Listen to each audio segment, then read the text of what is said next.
Shooting it raw? Yes. Shooting it raw.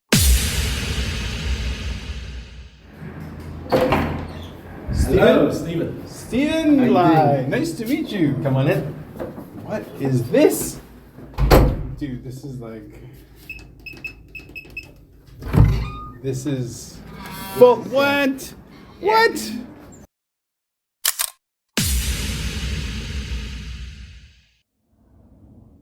I'm in the padded room. I'm in the padded cell. Why am I in a padded cell? Because I can't get out here unless I get 1,000 subscribers. So please subscribe to the podcast and then maybe they'll let me out. And to celebrate, I'll eat a whole Carolina Reaper and film it so you can laugh at me. So please, subscribe, share. Help me get out of this padded cell. My surname is Lai, so it's in the Lai family's DNA because my father was almost a professional photographer. So both my sister and I picked up a camera before we could ride a bike. So we, at the age of 2 or 3, instead of having toys, we had cameras. So we just took photos. Like it was just as normal as learning how to ride or learning how to walk. We just had cameras all the time. We had, we converted the toilet into a dark room at home. So we knew how to process our own films, develop our own films. You know, that piercing sour smell of in the dark room. As soon as I smell it anywhere, I just memory just come back, right? It's just like so home. That sour smell is very homey for me. It's crazy.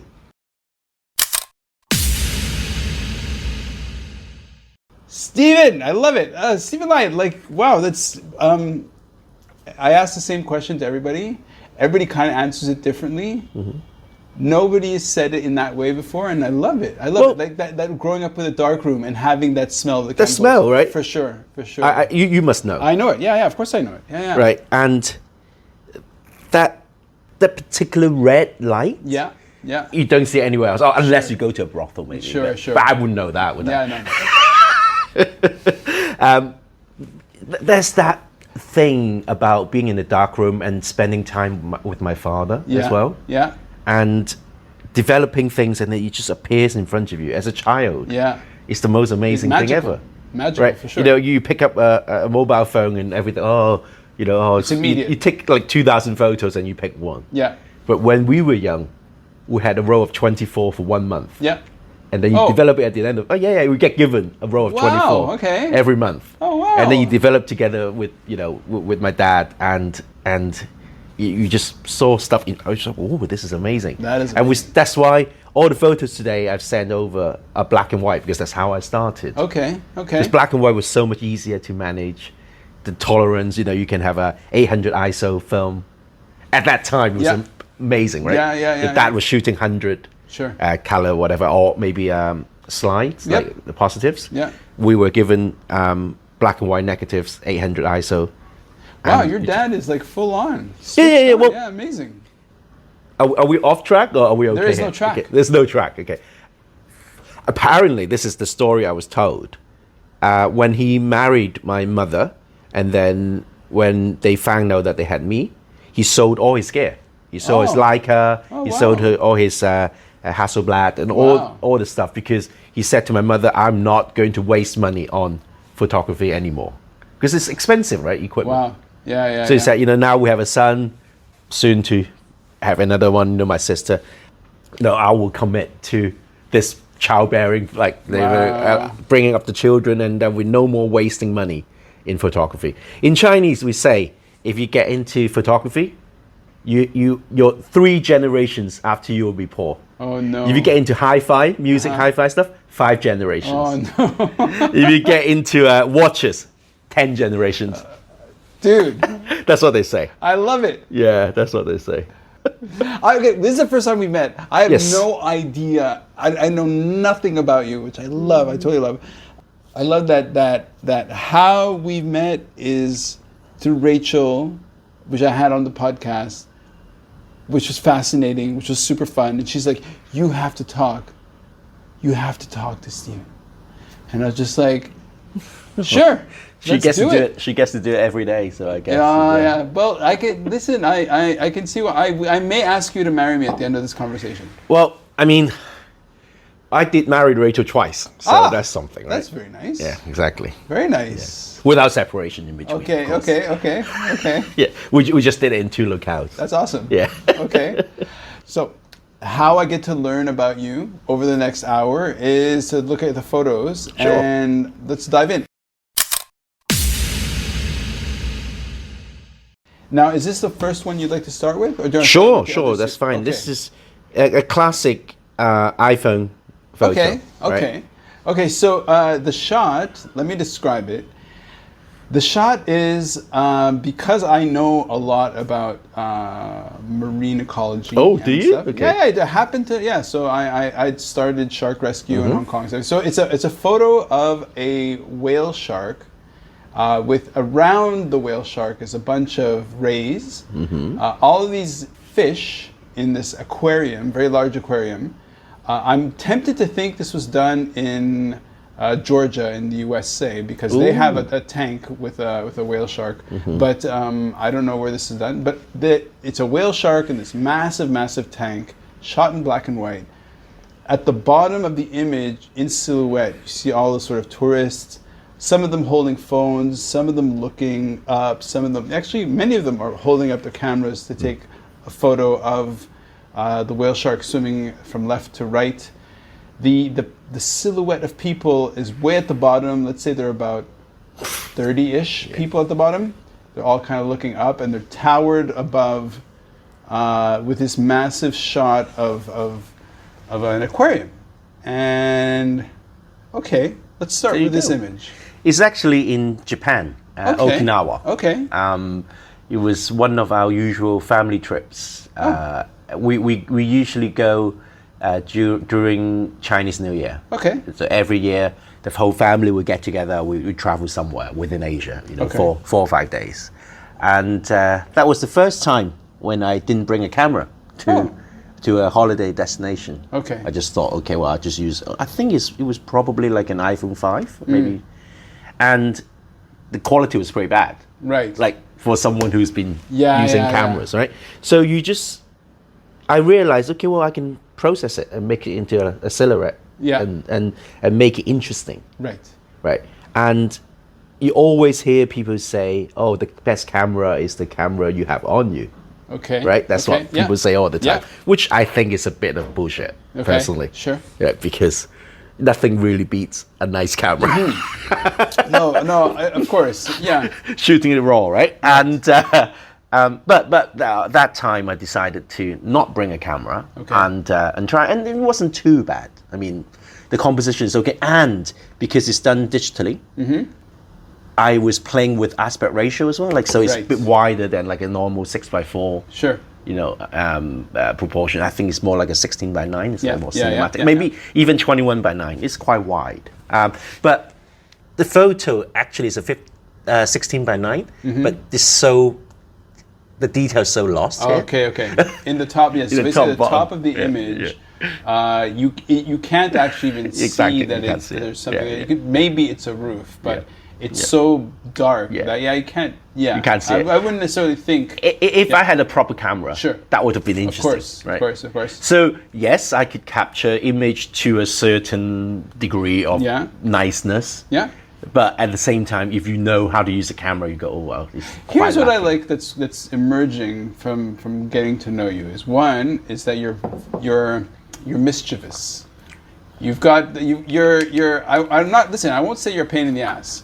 But I would not. That, you just did. But no, I said I won't. I won't call you that. But I know. I can see in the twinkle of your eye and how you talk and how you that one. You know what you're talking about in terms of photographically. You know what you're doing. You know the mechanics, the technical side. You know about it, and there's a certain mischievousness in how you. Am I the first person who's ever said that you're a bit of not a troublemaker, but you've got a bit of a spark inside you that's a little bit of a troublemaker? Am I the first person who'd ever say that? Well, no, of course. You know, and well, I take it as a compliment. It's a huge compliment, dude. Seriously. Well, first of all, being mischievous. Well, I think the world is a bit absurd. Okay. Yes. Yeah. So yes, I am just, you know, acting within that absurd world, yes. right? You know, yes. the world is full of strangeness. Well, so what I meet people and we start talking, and then I just kind of pursue whatever is in front of me. So we start with a photograph, and I immediately think, well, why? Okay, this is one of the ones that you include. You know a lot about photography. You know a lot about the mechanics, and in a way, we're shaping the conversation around this.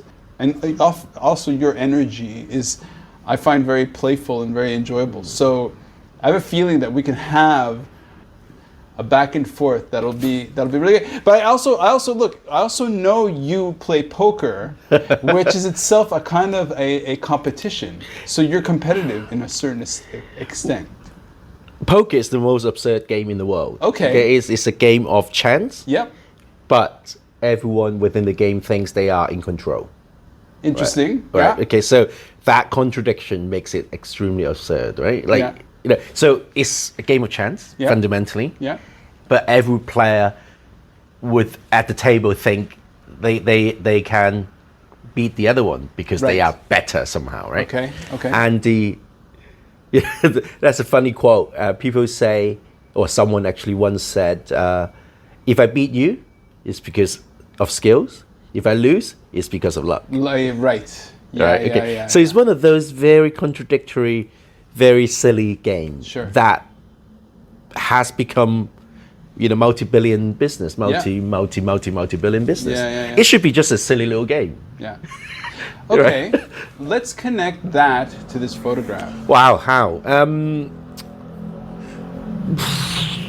Okay. Well, poker's allowed me to travel a lot. Okay. So playing poker, you get to travel a lot. You get to go around different places to play poker. But if you kind of good at the game-ish, then it becomes free holidays. You go, like, say you go to Barcelona, you play in some tournaments, some cash games. Generally, it pays for itself, the trip. Okay. So wait. I don't know you. You play poker. So this is a traveling photo. Like, even when I travel with my family, I would still, you know, during the day we go out do things, and at night I'll go play poker and earn some money to pay for the trip. Okay. Fascinating. Right. So in Okinawa, that trip we didn't actually do that. But this photo is interesting. Probably not related to poker, but more to do with kind of how it connects the family. How I got into photography. And how I like technology too. And I understand its limitations. But I also know how I can get the most out of it. Sure. And this is, to me, it's not like a great photo. It's a bit boring. There's nothing much there, but you have to remember that it was from something like this. From a phone. You know. From and a phone. I think most people, if they spend like half an hour learning how to use the phone properly, they can have something similar. For sure. Easily. For sure. Well, on a visual aspect, what really makes the image is the fact that at the bottom of the image, you can see these silhouettes of humans standing looking up, and that the sort of the action or your eye is brought up to, I mean, compositionally, your eye is brought up to the fact that there's this enormous whale shark going from left to right, while a ray is going from right to left, and you really see the scale of the it's so immense, right? Those fish, and when they're trapped in that tank, it's a bit sad. But at the same time, how else can you see it? Sure. You know. And if we're going to go in the vein of absurdity, it's absurd to have this fish that can literally travel thousands of kilometers to be going round and round in circles. Maximum 5K, maybe? Yeah, barely. Like, how small is this tank? It's kind of a reflection of how we have been as well in Hong Kong, you know, like in the yes. sense of the past 2 years, Yeah. you know, we've just been here Yeah. and we explore whatever we can within Yeah. that, you know, place. Yeah, I mean, I bet you've seen more Hong Kong in the past 2 years than you have in the past 10 or 12 years, right? Maybe? Well, I think that my wife and we came here as explorers. Okay. So on our downtime, we explore within the aquarium, and The Hong Kong aquarium. Yeah, and our holidays, we would tend to explore outside of the aquarium. Sure. But it's a really good point that we are kind of trapped. And, Kind of trapped, aren't we? Yeah. Since I said we're kind of trapped, you want to use that as a segue to the next photo? Of course. Of course. Okay, this is done on a Sony RM1X Mark II. So it's a full frame, Yeah. 35mm, you know, a classic Sure. kind of point and shoot, Yeah.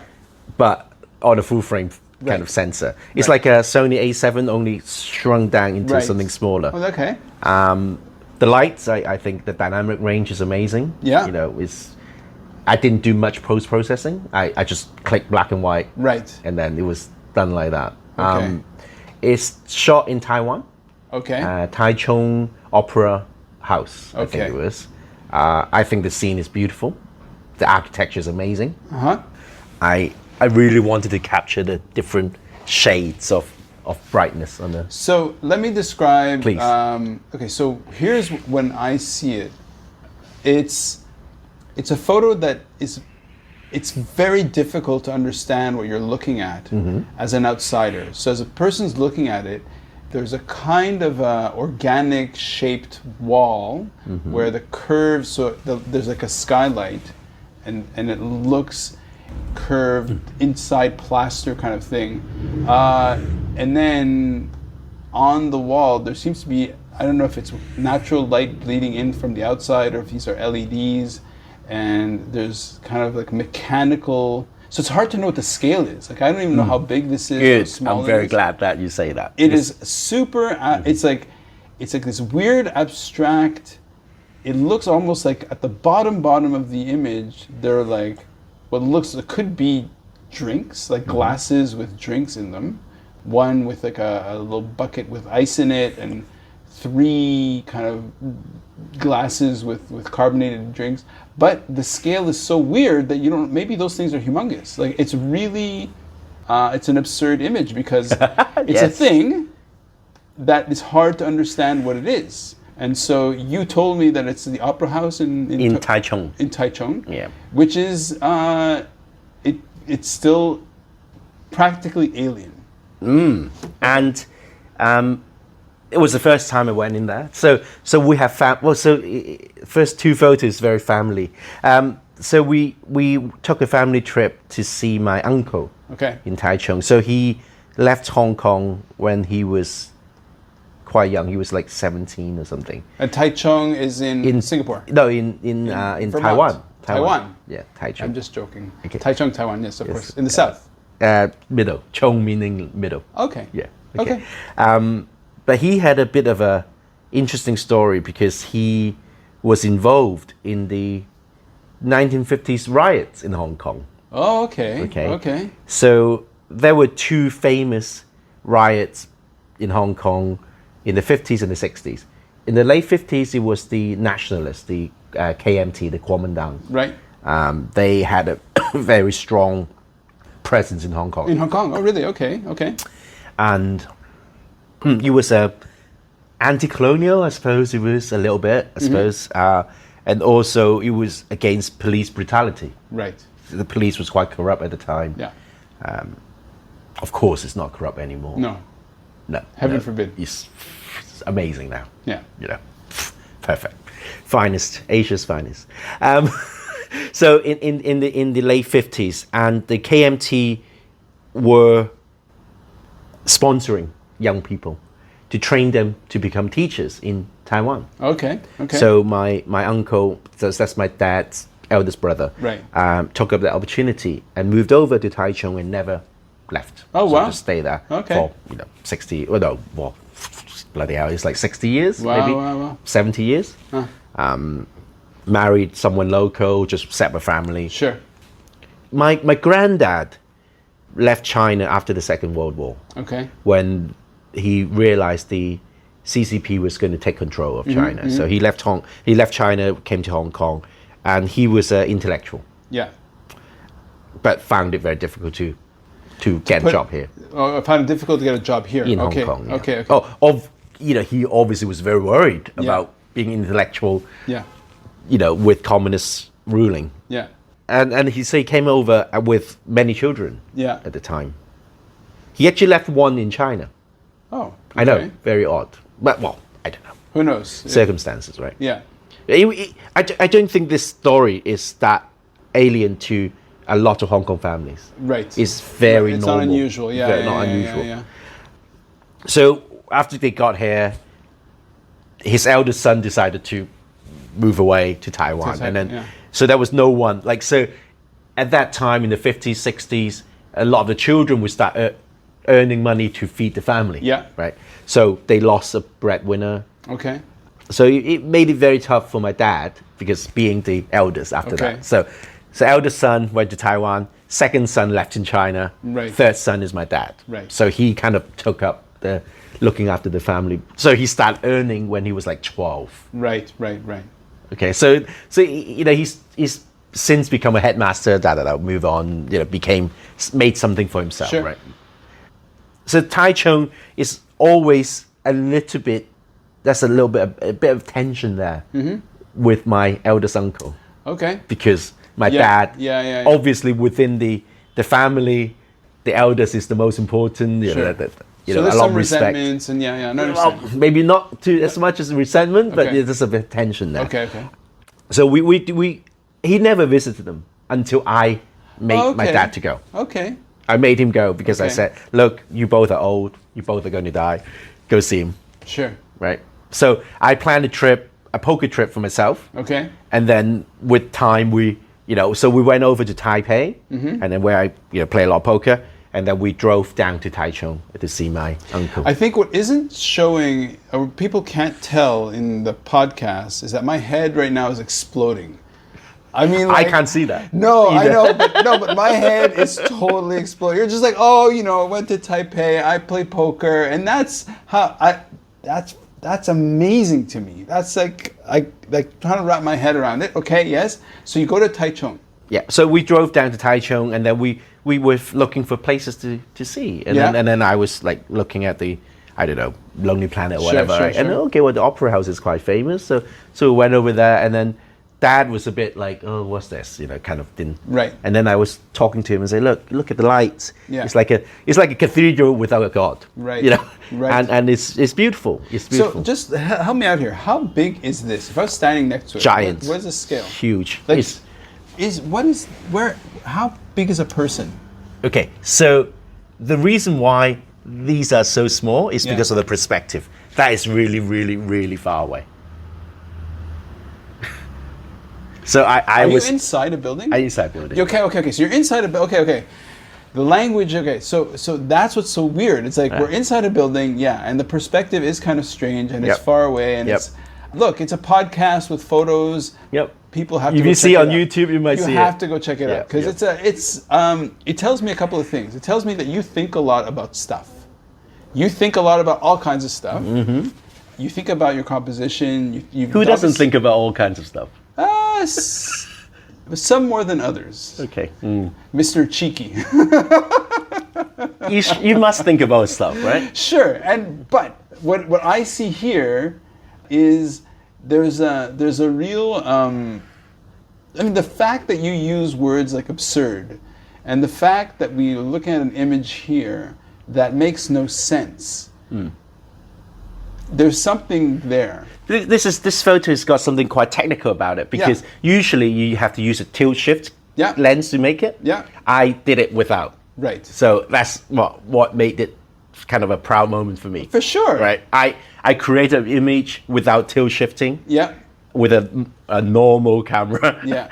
And created something like that. Yeah. Which is so something that I enjoyed. Yeah. I find it interesting. Well, so for a person who is new to photography or doesn't understand this, or this is outside of their understanding. Tilt shift is a way of changing the kind of the orientation of lenses so that when it's projected onto the sensor, onto the film or whatever, the perspective is still held and isn't kind of confused or lost or you can confuse it and lose it. Yeah, exactly. So it's a fantastic image. I like the light. I like the fact that there was something interesting about it for me. Yeah, like technically, of course. And and it was shot on a nice little camera. Yeah, great. You want to move on to the next photo? Sure. Fantastic. This is so fun. I love this. This is great. Thank Talking you. shop with a person who knows. Oh. Okay, this once again in Taiwan. Boom! Okay, so wait. I have to say something. We're also connected in a weird way because my wife, before we met, lived 3 years in Tainan. Nice. And so that is south. That is yes, south exactly. of Taiwan. That is south. Yeah, I was being cheeky before. That's fine.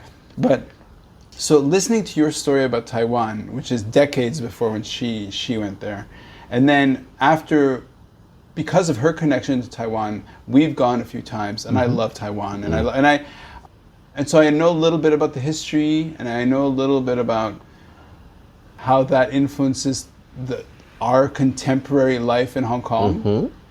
So I'm eating this up.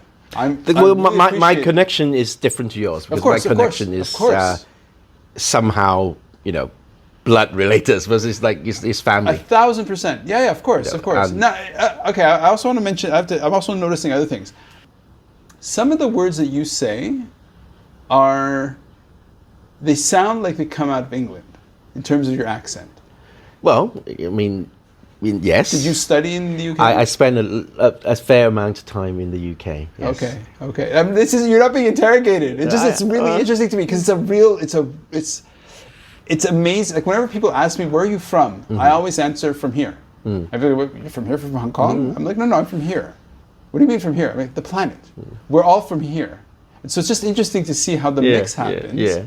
And so I find the mix of the sound of your voice interesting. Well, it's funny, right? Because when I was younger, when I was younger, when I was in the UK, when I was studying, I went to a reasonably, I mean, that's wrong. I went to a very middle class school. Okay. So in the UK, the class system is very, very strong, right? It's not like the New World, which is obviously a very classist thing to say. and we were very much taught, developed into good middle class people. Okay.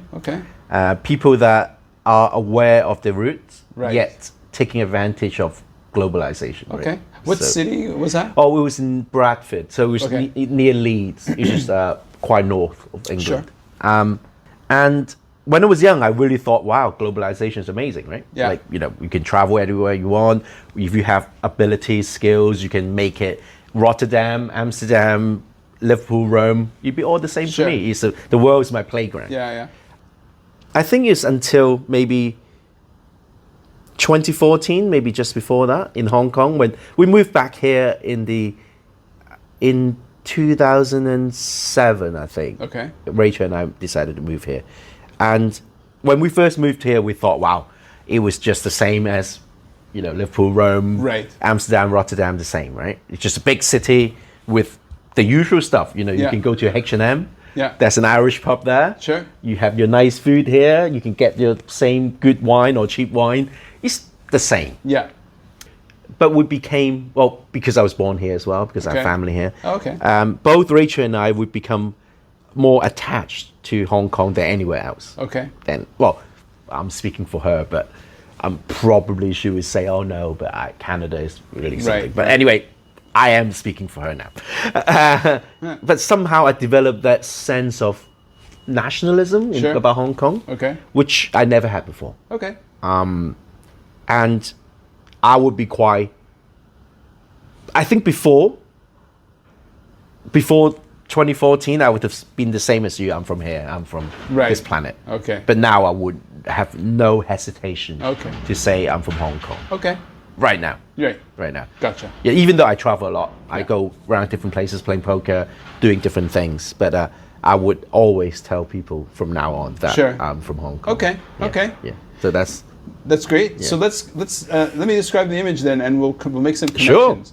So the image is delicious. This is how I describe images that I really like. That I really not that I like all the images, but it's a portrait of a young woman just looking right into the camera with a very neutral face. Her hair's either short or tied up in a ponytail. She's got wire glasses. She's wearing a white shirt. She's in what's probably a bar because behind her, out of focus, are bottles of probably cognac. They look kind of empty. It's kind of strange, but yeah. So the lighting is from right over her head, roughly. So the shadows from her nose and her mouth and her head. She has a very young face. She seems like she's 18 or 19 in what looks to be like a pub or a bar or something. Maybe it's a duty-free shop selling empty bottles, which is a stupid observation. But okay, so what am I looking at? So this is Taipei. Yeah. This is my favorite Japanese bar in Taipei. I love Taipei. Taipei is great, right? Yeah. I will always stay in the same kind of Airbnb type place above this bar because I love this bar so much. Oh wow. Okay. Committed. So the poker venue is about a kilometer away.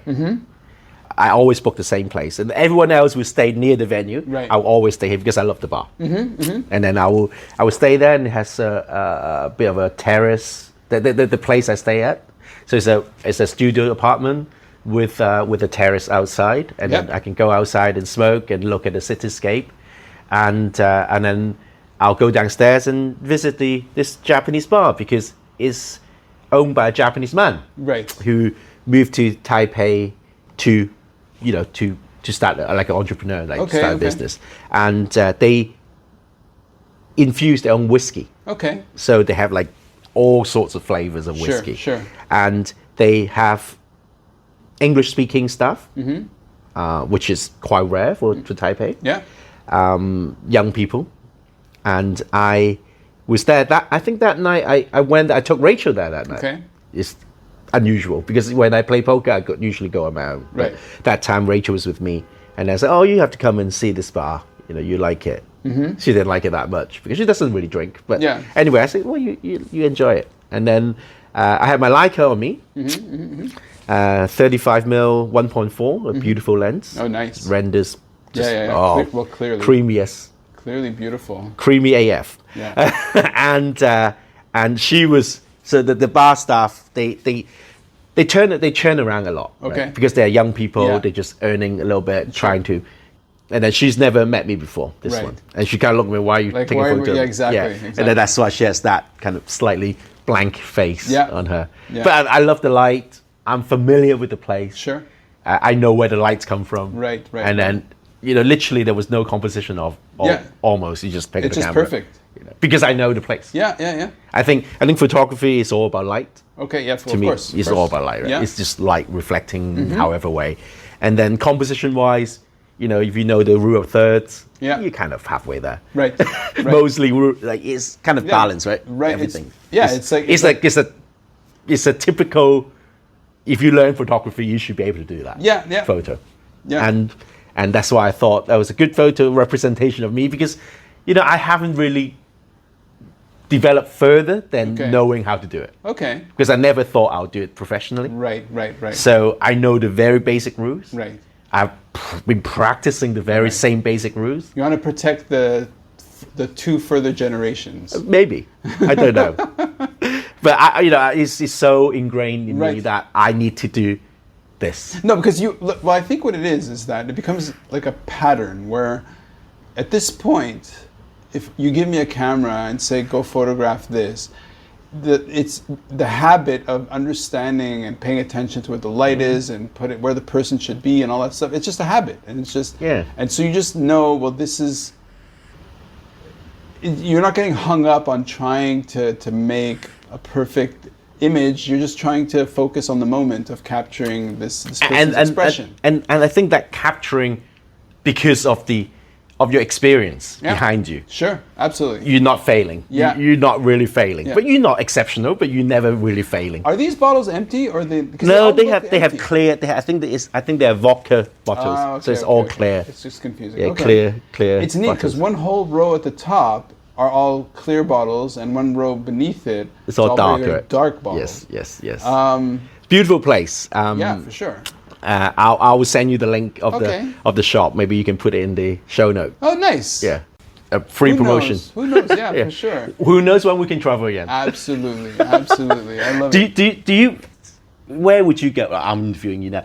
So with the 21-day quarantine, once that's been lifted for Hong Kong, where's the first place you would want to go?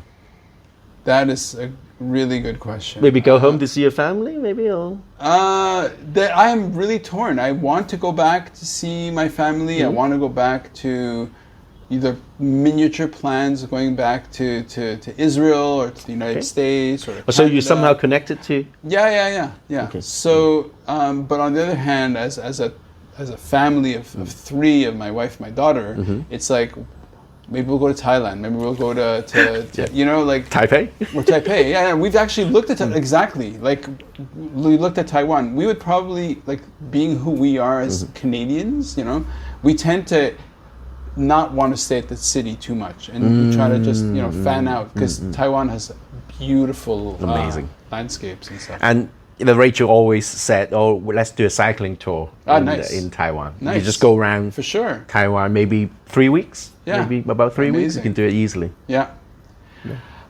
Let's move on to the next photo, Sure, shall we? no problem. I love the fact that I'm going to hit the arrow and then I get to see a new photo that's going to blow my mind. Okay. Oh, this might blow your mind. Very cheeky. I love it. Okay, so this image tells me a couple of things. One is that it confirms. So there's a thing that happens with photography of this kind. So it's okay. So the photograph is done at night. There's city street lights. It's of a road with the perspective pulling from the left to the right, like the sort of horizon or the perspective point is really on the right. You see the tall buildings in Hong Kong. You see a police officer in riot gear wearing a mask. Not too detailed, kind of small-ish, but it's a scene of police on the street. Is it all, maybe it's all riot gear with riot police with just a few non-riot bystanders, or maybe it's all riot police, hard to know. There's this one dominant light. I mean, there are a few bright lights, but there's this one dominant light. If we look at it in rule of thirds, in the top third quadrant, that's just there, coming right at the camera, and it kind of arrests. Basically, the whole image, in my mind, how I see it, is kind of built around that point of white, and there's a bit of perspective of rounding because it's a very wide angle shot. It was done on the fisheye. It's a fisheye. Very good. Yes, So you can imagine how close I was. Yeah, you must have been very close to the like, cop. right. Yeah, of course. Oh wow, yeah, you must, yeah. And I think that's part of the story, right? Yeah. So the fact that it was done on the fisheye, and Okay. you could see actually there were just people. Yeah. Yeah, people everywhere. That was in 2019. It was Right. when it was a difficult time for Hong Kong, a very troubling time for Hong Kong, and I actually don't pick up the camera that much. Okay. Maybe when I go traveling a little bit, but every day I don't. In Hong Kong especially, I don't pick up the camera. But 2019 I did. Okay. Because I thought that was something worth documenting for me. Of course. Yeah. And of course it was very difficult. You Yeah. know, you can imagine. And this was shot in a place called Chung Kwan O, which is east side of Kowloon. Okay. There was a bit of protests. There were a lot of police officers in riot gear. And this shot was done towards the end of the evening, when people weren't on the streets anymore. Right. They were just being cleared off. Right. And I think this is a very typical situation in Hong Kong in 2019. Sure. Where it would fizzle out at the end. Right. That was, to me, this kind of, in my mind, this is like kind of the end of the night shot. Right. This is like when the bar is closing Okay, time, yeah, closing yeah, time yeah, kind of yeah, shot. yeah. Okay. It's difficult. It was difficult, 2019. It's difficult because we are not really used to it. For someone who's, in the early 40s. A lot of my dad's generation almost forgot that they lived through something similar to this. Right, because you had mentioned the riots. Yes. Okay. So 2 major riots in the 50s and 60s. But because of the stability in the late 70s onwards until kind of now, Yeah. they almost forgot that Hong Kong actually pre-1970s was always a little bit rough. Okay. Gentrified, Hong Kong just became so nice. Yeah. And the underbelly of Hong Kong, the middle class didn't have to see it. So you have the kind of the Mong Kok, Yeah. like Portland Street with all the drug taking and whatever. Yeah. But it's pushed to the side, right? Yeah. It's swept under the carpet. Right. People, maybe, okay, I'm just saying maybe, I don't want to make your podcast difficult, maybe bad things were happening all the time in Hong Kong. Sure. With corruption and whatnot. Yeah. But because the middle class living in the Tai Koo Shing Yeah. or living in the mid-levels, they don't have to see it. Yeah, exactly. Separated far. They yeah. have the nice glass of Chardonnay with their beautiful lobster tail. It's not us. You might see it in the film, Yeah. but it's not really part of my life. So here's part of my experience as well, going to feed into what you're saying. Okay, so one time I was invited by a friend who was a lawyer in Hong Kong, found out that I lived in Hong Kong, so she invited me over. And so her house is like, it is one of those high-rise deluxe, impossibly huge places with the view of Victoria Harbour. She makes us Probably Kennedy Road, maybe? something like that. Like it's like full on. Look, she's like corporate lawyer. Yep. Yeah. So she offers she has these famous dinner parties, and where she has like 20 or 30 people, and it's like there's 20 or 30 courses, and it's all it's super luxurious, right? And so I remember being up there, and very aware of the fact that here's this view, multi-million-dollar view of the harbor and the lights and this incredible situation, and that you can very easily see across the water towards Sham Shui Po and all the lights, and Only if you pay attention. Well, of course, with all things, Right, because I guess those mega rich people don't see beyond TST, Sure. right? Okay. They don't think. Because one of the things you brought it. Okay, so what the reason why I brought that up is because at that moment, because I was essentially I was a little bit new to Hong Kong, but fundamentally not from Hong Kong, in this unbelievable circumstance of incredible wealth, looking at this and aware of class issues and whatever, and then you bring it up. I'm looking at the photograph, which is in black and white, especially of this kind, which is high contrast, not too much grays. It's a lot of dark black and a lot of very white white. And it's very harsh because you've got police. Yep. And it's a harsh time. It's a confusing time. So that in my head, married to what you said before about going to university in the UK and being kind of aware of class in a way that the British are very comfortable with. As a Canadian, I'm not very aware of. So. But I think I see myself as half an expat, right? Okay. Because my wife's Canadian. Yeah. I mix my social circles, some local, some expatsy. Right. Even the locals I mix with would be kind of well-to-do people. Okay. And I think before 2019 or maybe 2014 even, a lot of people in Hong Kong, the wealthy people in Hong Kong, never thought politics and economics were related, Okay. right? Yeah. We got where we've got to because we work hard at it. We are somehow talented. It's me, I did it. I can see where you're going with this. Yeah, keep going. Okay? Yeah, yeah.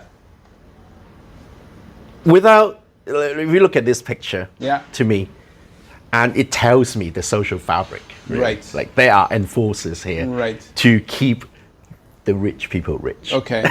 To keep the privileged privileged. Okay. I'm not saying, I'm not judging it. It's not a normative statement. Sure. Okay? It's a positive statement in Right. the sense that, that's how the system. It's just the an system observation, is, right? Yeah. You can choose to be obedient Yeah. and stay on the road, stay on the pavement, Yeah. stay off the road, Yeah. like the the police officer's won't- telling you. Yeah. Then the police won't bother you, Yeah. or you think they won't bother you. Yeah. Or you can go back on the road and go, oi, no, the road, I am allowed Oi. to be here. Oi, I love it. I'm allowed to be here. Yeah. Right? And I've been to the kind of dinner parties that you've just described. Sure.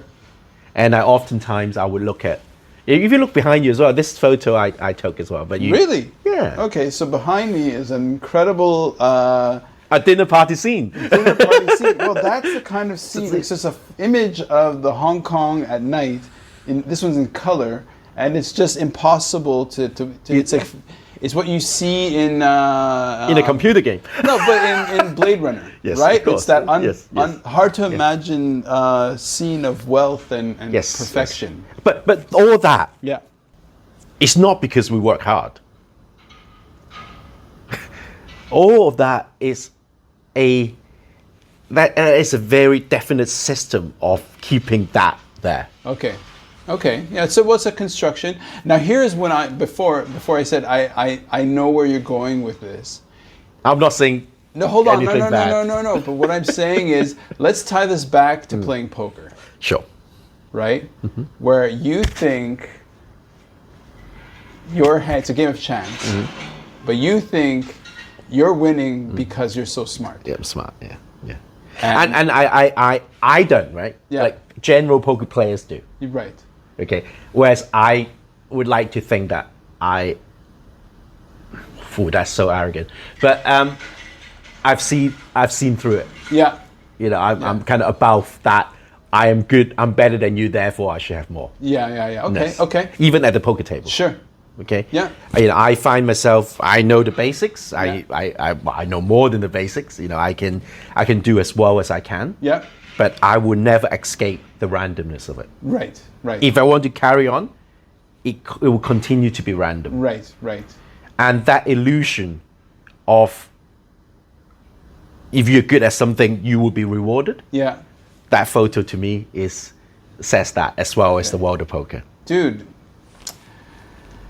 I should stop using the word dude, but also say. You can say lad. Yeah. No, but I can't believe this happened at this time. No, this kind of I didn't realize what I was walking into because and this is kind of what each podcast episode is like. That makes it exciting. It makes it really interesting. And there's something profoundly almost disturbing that's just over the edge that we could go into. I don't necessarily think that we should, because either out of fear, because okay, what's it going to do? Like if we have that conversation about the power dynamics since 2019 and how much Hong Kong has changed, and we're adults, and there are rules to the game, be it poker, be it civilization, life. Yes. be it life. Yeah. Whew! And I think it ties up to most poker players in the world think that they are some kind of libertarian, self-reliant, Okay. Ralph Emerson type, Nietzsche type Superman. Okay. That is self-reliant. Right. I don't think that. Okay. Okay, well, that's an understatement of the century. I don't think that. I think there is so much more to. I think it's false. I think it's an illusion to believe that you can be self-reliant and a Superman and forget about society. Okay. I think there's a lot about society and a lot about politics with a small p or big P, Yeah. maybe. That needs to be discussed and Sure. that needs to be addressed. Okay. I find it extremely dishonest for people to think that why can't the poor work harder to make themselves self-reliant? Right. Okay. Yeah. Everywhere we're in chains, right? Yeah. Everywhere I look around, I will get off the bus. I see suffering, not because of the lack of trying. Right. People Right. suffer not because they don't try hard. They're just dealt a bad hand. And dealing it. No. Sorry. Can we If you correct say me? that, Correct if you say that, that's really bad as well. Okay. Because they're not dealt a bad hand. Okay. They're given. They've been selected a bad hand to be given to them. Okay. Being dealt a bad hand is random. Right. I accept randomness. Ah, okay, I understand. Okay, I know. Okay. It's fixed. Yeah. Got it. It's fixed. Right. And I find it really bad. And can I do something about it? I do. Yeah. Can the world be a better place? I think it can. Okay. And I think, especially now after 2019, if we're going to reform Hong Kong, we should, if they're going to be hard-handed about certain issues, then okay, well, let's trade.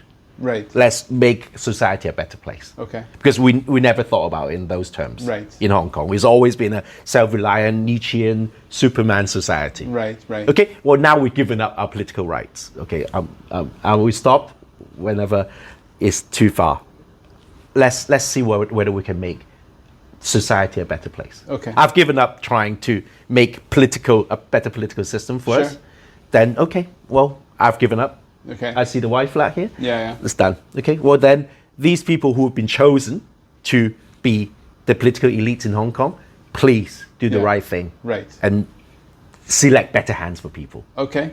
And I don't think Hong Kong needs to have 75-year-old old women, hunchback old women picking up paper boxes Yeah. for $10 a day. Yeah. And Yeah. $10 is an overestimate too. $10 Hong Kong. Yeah. It's over. I think they get yeah, 8. Yeah. We don't need that No, anymore. I agree. Let's hope in the next 10, 12 years, 20 years, Hong Kong will be a better society in that aspect. Yeah. No, I got it. And that will be my, without going too far to the darker side of things. I got it. Yeah. Dude. No, dude. No, I'm just exhaling. Okay, Stephen. The premise of the podcast is by getting these glimpses into the selection that you created for this conversation, shaped by the past month, 2 months, 5 months, 6 month, year that have led us to this point. I think already you've kind of articulated a vision of hope, an idea of, well, let's be realistic with eyes clear. But imagine somebody is completely separated from Hong Kong. Like we remove ourselves from the city and we are just alive. The accident of birth is no longer a factor. What can we say for somebody listening from South America, from say hola, senor. Yeah, from anywhere. But in terms of what can we say that says, hey, listen, we sound different, we look different, we're in completely different environments, but there's a kind of a common something there, and this is what you can build on. So can we give that? Well, cliche, but I think loving each other is the key here. Okay. Without being so cutthroat. Right. Leaving people a bit of room to breathe. Okay. If you can make $10 out of it, make 7. Okay. We don't need a government to tax you the $3 to redistribute it. Okay. Make $7. Don't make the 10. Give people a chance. Okay. But hold on. So here's where I'm interested as well, is that you are a professional poker player. Isn't that weird? That I would say making 7 instead of 10? When you play, do you go all out or do you? It depends on the circumstances. Okay. I think very much. I think there are appropriate times for appropriate things. So being a poker player, aside of being a professional poker player, people forget is you're entertaining fishes. Okay. You're entertaining fish. Okay. So fish being the rich people who want to play poker, like the bosses, like the likes of Jack Ma in this world. Yeah. Okay. They enjoy the game. They wouldn't mind losing 100 million over a session. Yeah. 100 million is nothing. Hong Kong. Not US. Maybe he would care a little bit more if it's US. Yeah. Why should he play with you? Right. Why should he?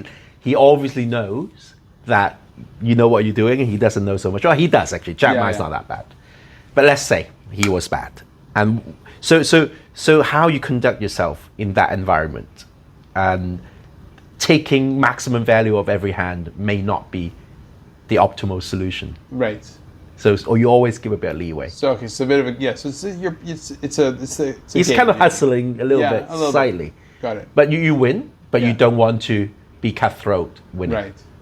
In a tournament situation, like when you play in a tournament, you go all out. Yeah. Because that's no leeway, right? You just go all out, and then you try to win that trophy. You try to win that million US for WSOP bracelet or whatever. Right. But in a cash game, in an everyday cash game, when there's so much social kind of aspect to it, there's an ecosystem, there's an infrastructure there. You will learn very quickly how to be a good citizen within that community. Okay. It's not just who is the best. Right. It really isn't. Oh, Stephen, I love it. These hours go by so fast. Have we been? Yes. Oh, bloody hell! It's great. I'm just fascinated. I can't, you're the first professional poker player I've ever met. A gentleman, sir. Thank you so much for your time. Thank you. Shooting it raw? Yes. Shooting it raw.